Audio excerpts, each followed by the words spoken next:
श्री शिवाय नमस्तुभयम्। दोस्तों, आप सभी लोग जानते हैं कि 9 अक्टूबर 2025 यानी गुरुवार को पड़ रही है कार्तिक महीने की तृतीया तिथि। और दोस्तों, ये वह तृतीया तिथि है जो कार्तिक महीने में पड़ने वाली सबसे बड़ी तिथि है, क्योंकि ये गुरुवार के दिन पड़ रही है और इसका बहुत ही बड़ा और विशेष महत्व होता है। पूज्य गुरु जी ने कहा है कि अगर कभी भी मौका लग जाए और कार्तिक महीने की दूसरा गुरुवार तृतीया तिथि को पड़ जाए तो आप लोगों को एक चुटकी हल्दी वाला उपाय तो अवश्य ही करना चाहिए। इन दोनों का संयोग बहुत कम आता है। और इसी के साथ में गुरु जी ने अपनी शिव पुराण कथा में बताया है कि इस दिन आपको एक चुटकी हल्दी वाला उपाय तो आपको अवश्य ही करना चाहिए, क्योंकि ऐसा दिन पूरे साल में सिर्फ एक ही बार आता है। और दोस्तों, आप सभी लोग जानते हो कि गुरुवार तृतीया तिथि का अगर सबसे बड़ा कोई उपाय है तो एक चुटकी हल्दी वाला उपाय है। तो दोस्तों, इस गुरुवार के दिन आप लोगों को इस एक चुटकी हल्दी वाला उपाय को जरूर करना है। बहुत सारे लोग होंगे जिन लोगों ने इस उपाय को ना किया हो, मतलब पूरा साल निकल गया, उन्होंने किसी भी दिन इस एक चुटकी हल्दी वाला उपाय को ना किया हो। पर दोस्तों, आपके पास एक आखिरी मौका बचा हुआ है, जो कि 9 अक्टूबर गुरुवार तृतीया तिथि के दिन है। तो इस दिन आप लोगों को इस वाले उपाय को जरूर कर लेना है, भले ही आपने पूरे महीने भर इस उपाय को ना किया हो। और अगर आपने इस कार्तिक महीने के दूसरा गुरुवार तृतीया तिथि के दिन अगर इस वाले उपाय को कर लिया तो आपको इस उपाय को करने का वह फल मिलेगा जिसकी आपने कभी कल्पना भी नहीं करी होगी। इसीलिए आप लोग इस वाले उपाय को एक बार जरूर कर लेना है, ताकि आप लोगों के हाथ से ये मौका ना जा सके और आपको इस उपाय को करने का फल मिल सके। दोस्तों, ये उपाय पंडित जी ने अपनी अभी की ही श्री शिव महापुराण की कथा में बताया है, जिस उपाय को आज हम आपको बहुत अच्छे से समझाने वाले हैं। इस वीडियो को देखने के बाद इस उपाय को समझने के लिए आपको कोई और वीडियो को देखने की जरूरत नहीं पड़ेगी। तो चलिए दोस्तों, उपाय को शुरू करते हैं। देखिए, ये इस कार्तिक महीने के दूसरा गुरुवार तृतीया तिथि के दिन ये इतना खास होता है, इतना महत्वपूर्ण होता है, देखा गया है कभी कभी बड़े बड़े पूजा पाठ अनुष्ठान से जो मनोकामना पूर्ण नहीं होते, वह कार्तिक महीने के दूसरा गुरुवार तृतीया तिथि के दिन एक छोटे से उपाय करने से ही आपकी मनोकामना पूर्ण हो जाती है। और बहुत सारे लोगों ने इस उपाय को किया भी है और उनको इस उपाय को करने का फल भी जरूर मिला है। अगर आप लोग भी इस उपाय को करना चाहते हैं तो आप इस उपाय को पहले अच्छे से समझ लेना, सुन लेना, उसके बाद करना। आपको इस उपाय का फल जरूर मिलेगा। और इस उपाय को कर लेने से आपके घर में चाहे किसी भी प्रकार की दुख और समस्या क्यों ना चल रही हो, आपको उसका भी नहीं पता है कि भाई ये समस्या किस कारण से चल रही है, उसका कुछ भी कारण हो सकता है, जैसे पितृदोष हो सकता है या किसी भी तरह का मंगल दोष भी हो सकता है। तो इस दिन आप लोगों को ये वाला उपाय कर लेना है। ये एक ऐसा उपाय है जिस उपाय को अगर किसी विशेष दिन पर किया जाए तो भाई उस विशेष दिन का जो है वह तो हमें मिलता ही मिलता है। पर हमने उस दिन पर इस उपाय को किया है तो हमें उससे भी बड़ा फल मिलता है और बहुत जल्दी मिलता है, क्योंकि आप इस उपाय को बहुत ही बड़े और विशेष दिन पर कर रहे हो। तो चलिए अब उपाय के बारे में बात करते हैं, लेकिन उससे पहले आप लोगों को यह जानना आवश्यक है कि आखिर यह उपाय किस समय करना है, किसको करना है और कैसे करना है। तो चलिए हम आगे आपको वीडियो में एक एक करके बता देते हैं। लेकिन उससे पहले अगर आप लोग हमारे चैनल पर पहली बार आए हैं या फिर मेरी आवाज आज पहली बार सुन रहे हैं तो हमारे चैनल को सब्सक्राइब जरूर कर लेना और इस वीडियो को लाइक करके कमेंट बॉक्स में श्री शिवाय नमस्तुभयम्, ओम नमः शिवाय जरूर टाइप कर देना। तो दोस्तों, इस एक चुटकी हल्दी वाला उपाय को हमें इस गुरुवार तृतीया तिथि के दिन कैसे करना है, किसको करना है, किस समय करना है और कहां पर करना है, ये सारे सवालों के जवाब आपको इस वीडियो में मिल जाएंगे। और जो ये वीडियो देखेगा भाई, उसको एक चुटकी हल्दी वाला उपाय जरूर करना चाहिए, क्योंकि इस दिन एक हल्दी का भी बहुत ही बड़ा और विशेष महत्व होता है।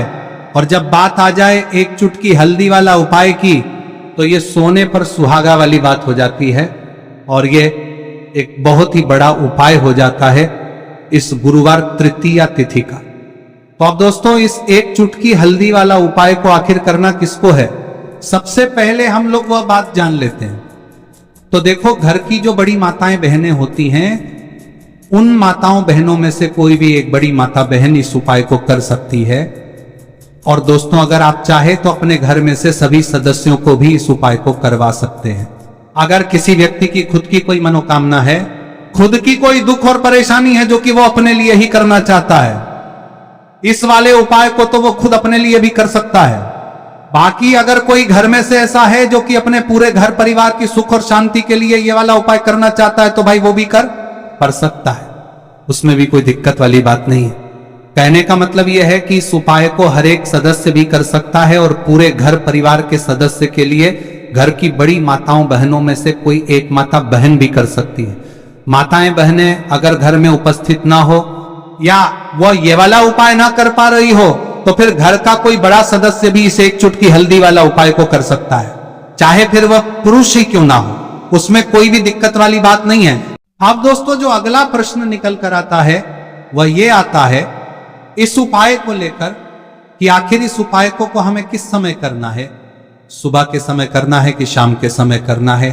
तो देखो, इस वाले उपाय को आप लोग सुबह के समय भी कर सकते हो और शाम के समय प्रदोष काल में भी कर सकते हो। अब अगर आप पूछो कि भाई सबसे उत्तम समय कौन सा रहेगा इस एक चुटकी हल्दी वाला उपाय को करने का, तो हम आपसे बस यही कहेंगे कि इस उपाय को आप सुबह के समय करेंगे तो ज्यादा बेहतर होगा। बाकी अगर प्रदोष काल शाम के समय भी करेंगे तो भी अच्छा होगा, उसमें कोई भी दिक्कत वाली बात नहीं है। तो अब दोस्तों, जो अगली सबसे बड़ी और महत्वपूर्ण बात आती है वह यह आती है कि सुबह अगर हम उपाय को करेंगे तो हमें कितने बजे से लेकर कितने बजे तक के बीच में करना है, और शाम के समय प्रदोष काल में करेंगे तो हमें कितने बजे से लेकर कितने बजे के बीच में करना है। तो देखो, सुबह जितनी जल्दी हो सके आप उपाय को करने की कोशिश करना। बाकी अगर किसी कारणवश लेट भी हो जाओ, थोड़ी देर भी हो जाए, तो 10 या 11 बजे तक भी आप उपाय कर लेना, पर 12 बजे से ज्यादा देरी ना हो, ठीक है? इस बात का ध्यान रखना। उसके बाद में दोस्तों, अगर शाम के समय प्रदोष काल की बात करें, प्रदोष काल का जो समय होता है वह शाम के 6 बजे से शुरू हो जाता है। मतलब शाम के 6 बजे से लेकर 7 बजे के बीच का जो समय होता है, यह समय प्रदोष काल का समय होता है। तो आप इस उपाय को 7 या 8 बजे के बीच में भी कर सकते हो, मतलब शाम के 6 बजे से रात 8 बजे के बीच में आप कभी भी इस वाले उपाय को कर सकते हो, उसमें कोई भी दिक्कत वाली बात नहीं है। देखिए दोस्तों, इस बार की तृतीया तिथि इसीलिए विशेष हो जाती है क्योंकि यह कार्तिक के महीने में पड़ रही है, साथ ही साथ इस दिन गुरुवार का दिन है और इस दिन आपको हल्दी के कुछ विशेष उपाय जरूर करने चाहिए। तो देखिए, आज के सभी उपाय हैं पूज्य गुरुदेव की ही कथा को सुन करके और समझ करके ही आपको समझाने का पूरा प्रयास करेंगे। देखिए, आज की जो सभी उपाय हैं आपके जीवन से आर्थिक समस्याओं को दूर करने वाले हैं। देखिए, बहुत सारे लोगों के जीवन में धन का आगमन हो ही नहीं पाता है, तो ऐसे लोगों को विशेषकर ये उपाय करना चाहिए। यदि आपका व्यापार अच्छे से नहीं चल पा रहा है, आपकी नौकरी जो है वो अच्छे से नहीं चल पा रही है, तो आज तृतीया की इस विशेष तिथि पर आपको दुर्भाग्य को दूर करने के लिए, अपने भाग्य को चमकाने के लिए हल्दी वाले या विशेष उपाय जरूर करने चाहिए। देखिए, आज के इस पूरे ही वीडियो में हम आपको 3 चमत्कारिक उपाय बताने वाले हैं। देखिए, तृतीया तिथि पर जब भी आप स्नान करेंगे तो आपको अपने स्नान वाले जल में एक चुटकी हल्दी डालकर उससे स्नान करना चाहिए, क्योंकि हल्दी जो है भगवान विष्णु को प्रिय है, माता लक्ष्मी को प्रिय है, और यह हल्दी आपके जीवन से दुर्भाग्य को दूर करेगी और साथ ही साथ आपके शरीर के जो भी रोग हैं उन्हें भी समाप्त करेगी। तो इस दिन आपको एक चुटकी हल्दी अपने स्नान वाले जल में डाल के उसे स्नान करना चाहिए। तो चलिए दोस्तों, जान लेते हैं अपने पहले उपाय के बारे में। ये जो उपाय है इसे आपको सूर्यास्त से पहले करना है, यानी कि सूर्यास्त से पूर्व ही आपको करना है। यानी कि यह उपाय आप सुबह से लेकर के शाम तक किसी भी समय में कर सकते हैं। देखिए, इस उपाय के लिए आपको मात्र एक तांबे के पात्र के अंदर शुद्ध जल लेना होगा इसी के साथ में आपको एक चुटकी हल्दी लेनी होगी और इसी के साथ में आपको एक गुड़ का टुकड़ा लेना होगा। अब दोस्तों, आपको ये सभी सामग्रियां लेकर के पहुंच जाना है आपके घर में जहां कहीं भी तुलसी जी का पौधा है, तुलसी जी का स्थान है, वहां पर। अब दोस्तों, सबसे पहले तो आपके पास जो एक चुटकी हल्दी है, इसे उस पात्र के अंदर मिला देनी है और आपके पास जौ गुड़ का टुकड़ा है, इसे भी आपको उसी पात्र के अंदर डाल देना है। देखिए, जब भी आप इस हल्दी को उस पात्र के अंदर डालेंगे, तब आपको ओम नमो भगवते वासुदेवाय इस मंत्र का लगातार जाप करते रहना है। अब ये जो गुड़ और हल्दी से युक्त जल आपने तैयार किया है, इसे आपको तुलसी जी के पौधे में धीरे धीरे अर्पित कर देना है। जब भी आप ये जल अर्पित करेंगे, तब आपको ओम महालक्ष्मी नमः या फिर ओम नमो भगवते वासुदेवाय इस मंत्र का लगातार जाप करते रहना है। देखिए, हमें तुलसी जी को किसी भी प्रकार की हानि नहीं पहुंचा है, इसीलिए आपको कोशिश करनी है कि थोड़ा सा उस पात्र के अंदर जल लेना है। पूरा पात्र आपको जल से नहीं भरना है और मात्र थोड़े से जल को ही आपको तुलसी जी के पौधे में अर्पित करना है।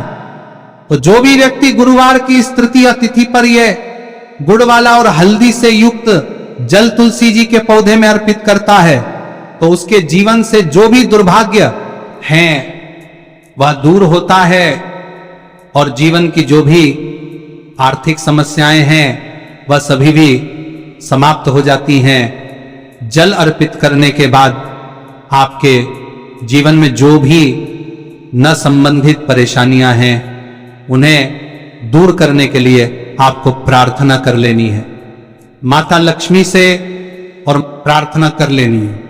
तो देखिए दोस्तों, जो लोग इस उपाय को सुबह सुबह में प्रातः काल में नहीं कर सकते हैं, तो इसी उपाय को वह दूसरे प्रकार से भी कर सकते हैं। तो देखिए, इस उपाय के लिए आपको मात्र एक दीपक लेना है। दीपक आप मिट्टी का भी ले सकते हैं या फिर शुद्ध आटा मनकर उसका भी तैयार कर सकते हैं। अब इस दीपक के अंदर आपको लंबी बाती का प्रयोग करना है और यह जो बाती है, आप मूली वाले धागे की भी बना सकते हैं या फिर आप यह बाती रुई की भी बना सकते हैं और इसी के साथ में आपको इस दीपक में शुद्ध देसी घी का प्रयोग करना होगा। इसी के साथ में आपको मात्र एक चुटकी हल्दी लेनी होगी। देखिए, ये जो दीपक है, इससे आपको जहां कहीं भी आपके घर में तुलसी जी का पौधा है, स्थान है, वहां पर आपको यह दीपक शाम के समय यानी कि सूर्यास्त के बाद में प्रज्वलित करना होगा। देखिए, दीपक को प्रज्वलित करते समय आपको ध्यान रखना है कि दीपक की बाती का जो मुख है वह आपको उत्तर दिशा की ओर रखना होगा और आपके पास जो एक चुटकी हल्दी है, इसे आपको उसी दीपक के अंदर डाल देनी है। ओम महालक्ष्मी नमः इस मंत्र का लगातार जाप करते हुए और अंत में आपको इस दीपक से तुलसी जी की आरती उतार लेनी है। देखिए, तुलसी जी के वहां पर जब भी हम लंबी बाती का दीपक प्रज्वलित करें, तो ये जो उपाय है विशेषकर माता लक्ष्मी के निमित्त होता है। तो विशेषकर धन की समस्याओं को दूर करने के लिए आपको ये लंबी बाती वाला दीपक तुलसी जी के पौधे के पास में ही प्रज्वलित करना है। यदि आप चाहते हैं कि आपके घर में बरकत हो, आर्थिक स्थिति में सुधार हो, तो फिर आपको लंबी बाती का ही प्रयोग करना है।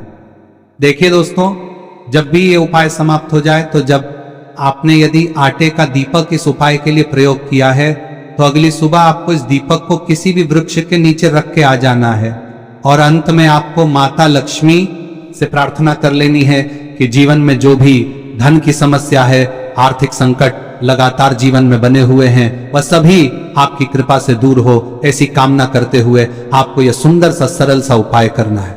अब दोस्तों, हम जान लेते हैं दूसरे विशेष उपाय के बारे में। देखिए, यह उपाय भी बहुत ही विशेष है। इस उपाय को करने के लिए आपको मात्र एक गुड़ का टुकड़ा लेना होगा। इसी के साथ में आपको एक खाली पात्र लेना होगा और इस खाली पात्र में आपको थोड़ा सा जल डालना होगा। देखिए, सबसे पहले तो आपके पास जो गुड़ का टुकड़ा है, इसे आपको उस स्टील की कटोरी के अंदर डाल देना है और आपको गुड़ वाला जल तैयार कर लेना है। अब इस गुड़ वाले जल को लेकर के सीधे आपको पहुंच जाना है जहां कहीं भी आपके घर में तुलसी जी का पौधा है, स्थान है, वहां पर अब दोस्तों आपके पास जो गुड़ वाला जल है इसे आपको अपने सीधे हाथ की हथेली पर थोड़ा सा जल लेना होगा। अब आपको अपना नाम और गोत्र को 7 बार बोलनी है। यदि आप चाहते हैं कि आपकी जो आर्थिक स्थिति है वह सुधर जाए तो इस प्रकार से काम करते हुए ये जो गुड़ वाला जल आपकी सीधे हाथ की हथेली में है इसे आपको तुलसी जी के पौधे में अर्पित कर देना है। देखिए जब भी आप ये गुड़ वाला जल तुलसी जी के पौधे में अर्पित करेंगे तब आपको माता तुलसी से प्रार्थना करनी है कि जीवन में जो भी अंधकार कर देना है, जीवन में है, जीवन के जो दुर्भाग्य है, हमारा जो व्यापार है वह अच्छे से नहीं चल पा रहा है, मेरी जो नौकरी है वह अच्छे से नहीं चल पा रही है, मेरे घर में और जीवन में धन की जो बरकत है वो नहीं